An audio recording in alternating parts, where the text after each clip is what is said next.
Warning. The following video contains gratuitous scenes of computer components that may not be suitable for some audiences. Viewer discretion is advised.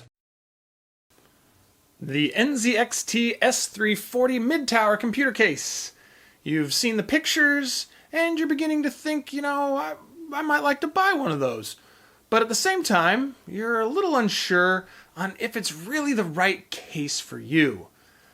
Welcome to Mohr Reviews and How-Tos. My name is Brian, and today I am going to do my best to try and help you to make that decision on whether or not the NZXT S340 is the right case for you, or if it's just an elephant.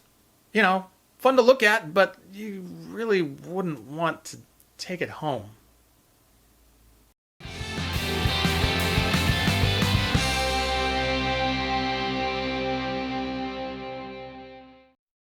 So the NZXT S340 comes in a very nice box. The picture of the system that I am not going to be building in this case is very lovely. In fact, I think it deserves a little bit of love.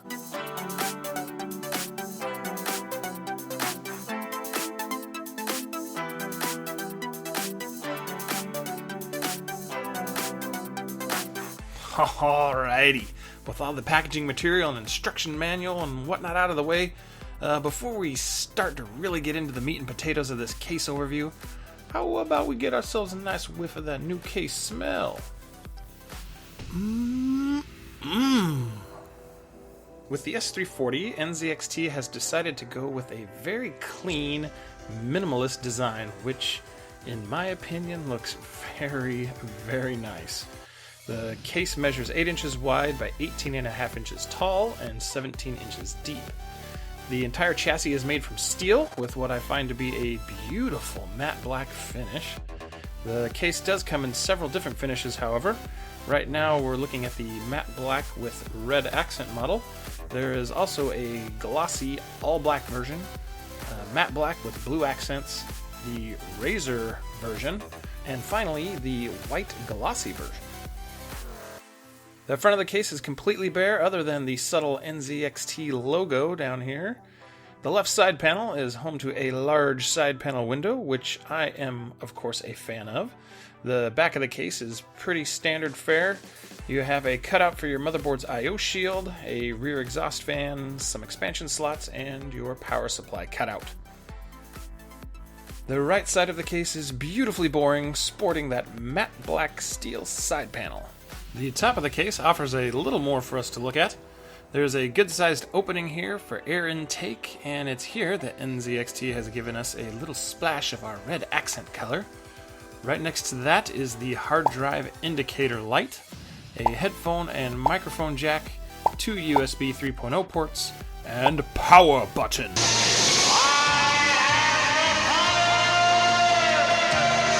Toward the rear of the case, as I'm sure you've noticed, there's an exhaust fan grille with one of our 2 pre-installed 120mm fans. The bottom of the case is clearly not meant to be put on public display with its much more utilitarian appearance, but we see here that the current model of the S340 has an upgraded power supply dust filter. On older models of the S340, the PSU dust filter was something more akin to the dust filters you see here on my Rosewill Viper Z case.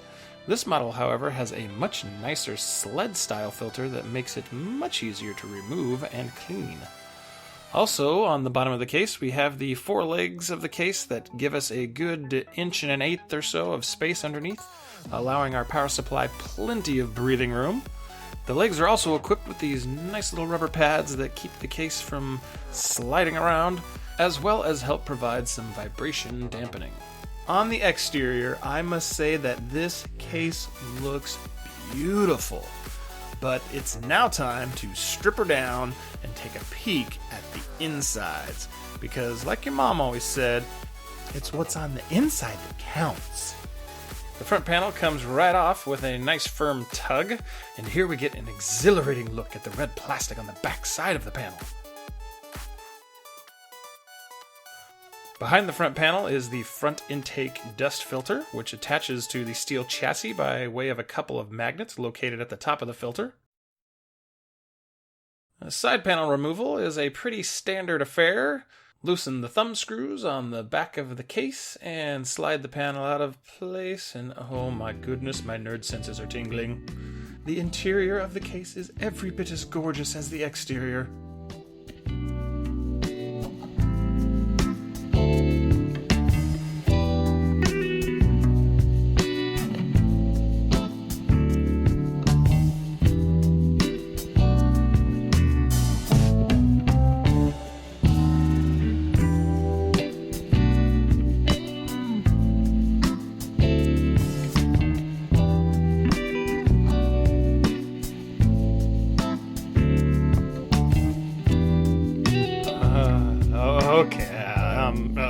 It's about time to stop with this gratuitous geek gravy and continue on with a proper overview. I think, yes. Yeah, it's time. The S340 comes with two pre-installed 120mm fans. Both are oriented to exhaust air out of the case. Right next to the fans, there's a very sizable cutout for the motherboard tray, allowing easy access to the back of your motherboard for installing backplates for large aftermarket CPU coolers. Being a mid-tower case, the S340 accepts ATX, Micro ATX, and Mini ITX motherboards. The bright red bar staring you in the face right now is the cable management bar. It hides all the cables that come and plug into your motherboard on the right side there, like your 24-pin power, USB 3.0, SATA cables, and whatnot. The cable management bar also has a mounting point for a reservoir if you choose to cool your system with a custom water cooling loop.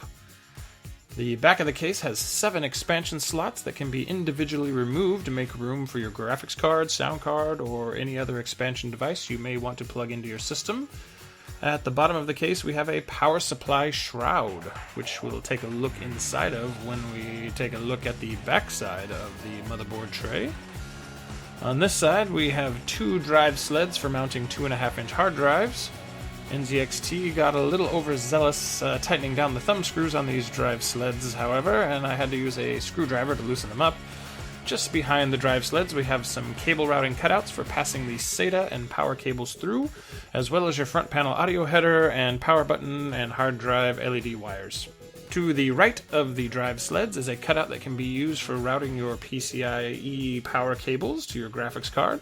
And the louvers up next to the front of the case allow for some good airflow between the basement and the rest of the case.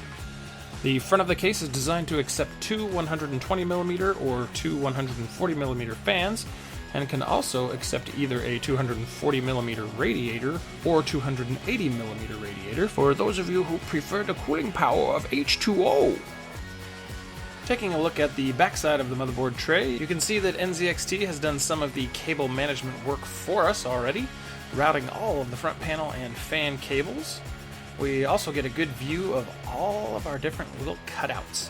There are 2 near the front of the case for passing fan cables through, 2 more near the top or the top and rear exhaust fans, as well as your 8-pin EPS power connector. And finally, there's the great big CPU mounting plate access hole. Looking around here, NZXT has provided a good number of tie-down points on the back of the tray for cable management, which is something OCD people such as myself really appreciate, so we can make the part of the computer that no one is ever going to see look just as beautiful as all the rest of it. Now, speaking of cable management, on the backside of the motherboard tray, we have a good 5/8 of an inch or so of space between the tray and the side of the panel to do all of our cable routing and managing and stuff in. The basement of the case has lots of space to accommodate most power supplies, as well as all the excess cables you don't end up using when you use a non-modular power supply. Speaking of cables, let's take a look at what all cables we have here. Here we have our USB 3.0 cable, our 2 pre-installed 120mm fans, HD audio cable for the front panel headphone and microphone, as you probably already know, and finally we have the cables for the hard drive LED and button. At the front portion of the basement we have a drive cage that can accommodate 2 3.5-inch hard drives. There is also mounting points on the bottom of the chassis for either another 3.5-inch drive or 2.5-inch drive. I know, I bet you're dying to know what's inside of the white box that's currently perched in one of the drive bays. Well, let's take a little look-see, shall we? If you're expecting anything other than some zip ties and some screws for mounting your motherboard and hard drives and whatnot, you're going to be a little disappointed. But if that's what you are expecting, then well done, good sir. Last but not least, we have the power supply mounting bracket. Most of the cases I've personally built in, you just mount the power supply directly to the back of the case. But NZXT has decided to go with a little different solution here, where you mount this plate to your power supply, then slide the PSU into the case and secure it with the 4 thumb screws. I'm guessing the reason they chose to mount the power supply this way is to make future installation of additional hard drives into the drive bays at the front of the chassis a little bit easier.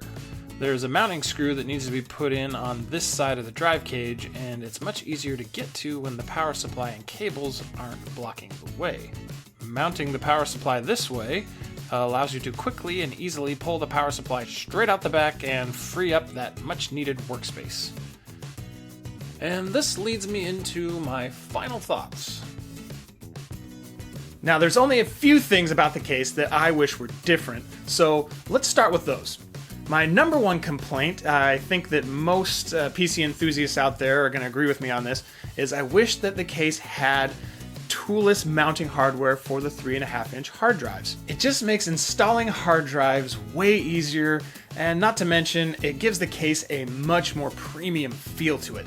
Not to mention that eliminating the need for screws would then of course eliminate the need to be able to move the power supply out of the way when you go to install more hard drives in the future. The other complaint I have is really a minor, superficial gripe that I have about the case, and that's just that I wish the NZXT had provided some grommets at all of the cable routing cutouts. Don't get me wrong, I love the cable management bar. I think it looks fantastic, and I would not change a single thing about that. But I just wish that at all the cutouts, you know, where like the fan cables come through the motherboard tray, and where our PCI Express cables come up, and where the CPU power comes through, I just wish there was some grommets there just to, you know, clean things up just that little bit more. But like I said, that's a very minor, superficial gripe. But I wanted to give you my honest opinion about it, and so there it is. Everything else about the case I actually really like. I think the case is absolutely beautiful. I love that sleek, minimalist design and the matte black finish. I like the fact that the case is constructed completely out of steel and that it can easily accommodate both air and water-cooled setups. I like the fact that there's plenty of room for cable management. The dust filters I feel are top-notch. And then, what PC enthusiast doesn't like a big old side panel window, am I right? It's okay, you don't have to deny it. We're all PC hardware voyeurs here. So now to return to the question that I posed at the beginning of the video, is the S340 the right case for you? Or is it just an elephant? You know, fun to look at, but you wouldn't want to take it home. Well, of course, you are really the only person that can answer that question. But in my opinion, the S340 is an absolutely beautiful case with fantastic features at a very good price point. It wasn't that long ago that a case like the S340 cost over $100 US, and currently the S340 can be had for right around $70 US, which I feel is a very good deal for the quality of computer case that you are getting. As I close out the video now, I want to say thank you so much for hanging out with me and for watching this review/overview video. I hope that you liked it, and on your way out, if you would click that thumbs up button and show me how much you liked it, that would be fantastic. And also, if you would like to see more videos from me, you can subscribe to my channel. It is free as always. Once again, thanks for watching. I hope that you guys have a fantastic day, and I look forward to hanging out with you again next time. We'll catch you later.